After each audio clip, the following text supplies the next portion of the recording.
TDP MLA అభ్యర్థి కొండయ్య బాపట్ల జిల్లా చీరాలలో ప్రచారం జోర్పించారు. వచ్చే ఎన్నికల్లో వైసీపీకి బుద్ధి చెప్పాలని ప్రజలకు ఆయన పిలుపునిచ్చారు. వివేక హత్య కేసులో జగన్ అబద్ధాలు చెబుతున్నారని మండిపడ్డారు.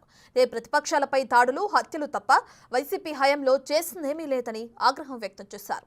సొంత చెల్లి కూడా జగన్ను నమ్మటం లేదని కొండయ్య విమర్శించారు. మా చిన్నాన్నయ్య ఎవరు చంపారో ఆ దేవుడు తెలుసు అంటాడు. చంపినోడే దేవుడు తెలుసు అంటే ఇంకెవరు చెప్పుకోవాలి ఇక్కడ? అంటే అబద్ధాలని ఎంత దారుణంగా చెప్పగలుగుతున్నారు, ఎంత అంటే ఏ మాత్రం బెరుకు వణుకు లేకుండా ఆయన అబద్ధాలు చెప్తున్నారు. కాబట్టి కేడర్ మొత్తం కూడా ఆలోచించాల్సినటువంటి అవసరం ఉంది ఇక్కడ. అంటే ఎంత బరితెగింపుకైనా సరే ఈరోజు వైసీపీ పార్టీ సిద్ధంగా ఉన్నదన్న విషయాన్ని గమనించాలి. ఆ ఒక్క మాట రాష్ట్రం మొత్తం ఒక పక్క నుంచి సిఐడి, సిబిఐ అందరూ కూడా ప్రయత్నం చేస్తున్నారు. ఎవరిని అరెస్ట్ చేయాలనేటువంటి దాని మీద ఉన్నారు. 5 సంవత్సరాలు గడిచింది. ఇద్దరు చెల్లెళ్ళు కూడా మాట్లాడారు.